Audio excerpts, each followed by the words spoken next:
This is Kimberly Catayas, and for today I am going to report my assigned topic, which is the will. So, what is will?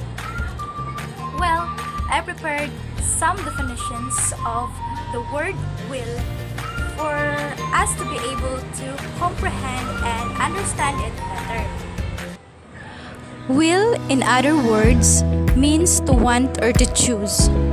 If you have free will, you are allowed to choose what you want.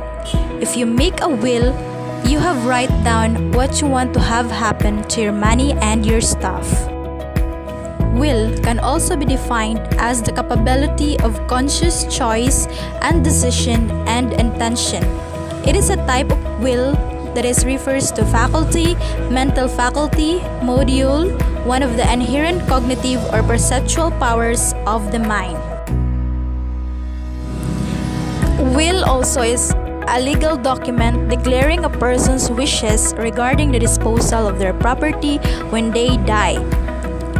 Synonyms: testament. It is also defined as a fixed and persistent intent or purpose. For example, when you say, where there's a will, there's a way. So it is a type of will that is aim, design, intent, intention, purpose, and anticipated outcome that is intended or that guides your planned actions. It can also be a decree or ordain. For example, God wills our existence. It is a type of ordain, issue, and order. Will also determined by choice. When you say, for example, this action was willed and intended. This is a will type of decide, determine, make up one's mind, or come to decision about something. Lastly, will can also be leave or give by will after one's death. Type of gift, give, present. And now, what is will in philosophy? So will in philosophy, guys, generally is the faculty of the mind that selects, at the moment of decision, a desire among the various desires present.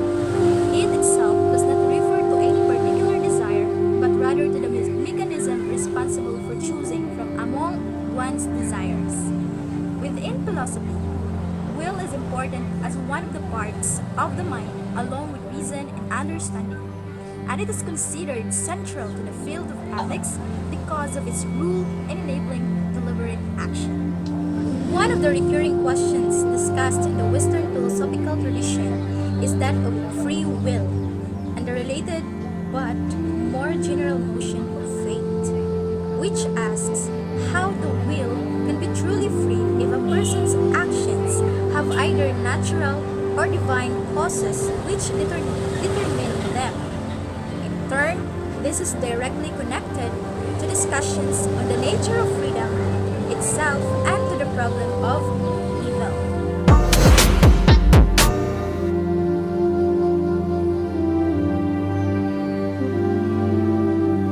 What is free will?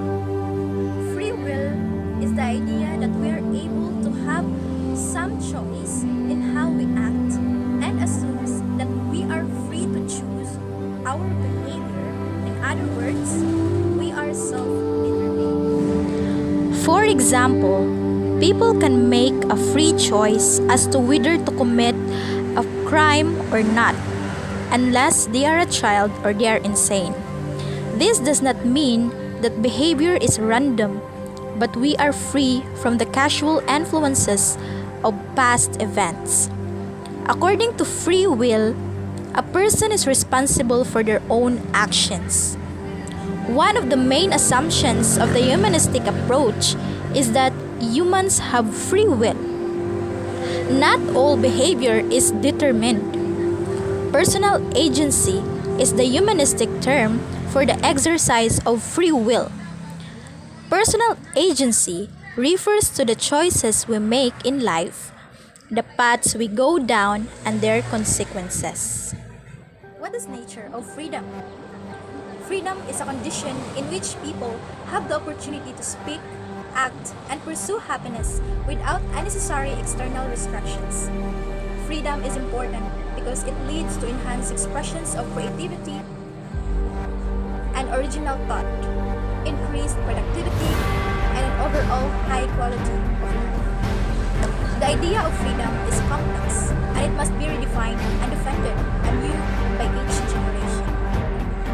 The value of freedom can only be understood and appreciated by those who have a sense of the past and a highly developed understanding of human nature. Human freedom is a social concept that recognizes the dignity of individuals and is defined here as a negative liberty or the absence of coercive constraint. Because of freedom is inherently valuable and plays a role in human progress, it is worth measuring carefully. There is no such thing as absolute freedom, especially within large political jurisdictions such as cities and countries. All freedom requires compromise between the rights of the individual and the goals and obligations of the state. As a result, there are many laws, regulations, and judicial pronouncement regarding the ideals of freedom and the details of how it is to be practiced. What is problem of evil? The problem of evil is the question whether evil exists, and if so, does it disprove the existence of God? Certain religions say there is a God who is all-loving, all-knowing, and all-powerful. In these religions, the questions to answer is how an all-loving and all-powerful God could allow evil to exist. Responses include the argument that if there is free will, evil must necessarily exist, that humans cannot understand God, that evil is simply being without God, or that there is evil because the world is corrupted and fallen. Arguments such as these are all about the logical problem of evil, the attempt to show that the assumed propositions lead to a logical contradiction and cannot therefore all be correct.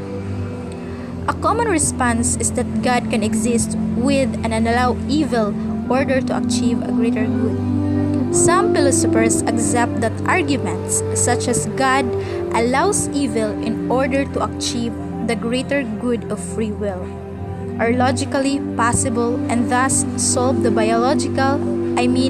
logical problem of evil. Since the aim is only to defeat the assertion that God and evil are logically incompatible, even a highly implausible instance of God's coexistence with evil is sufficient for the purpose.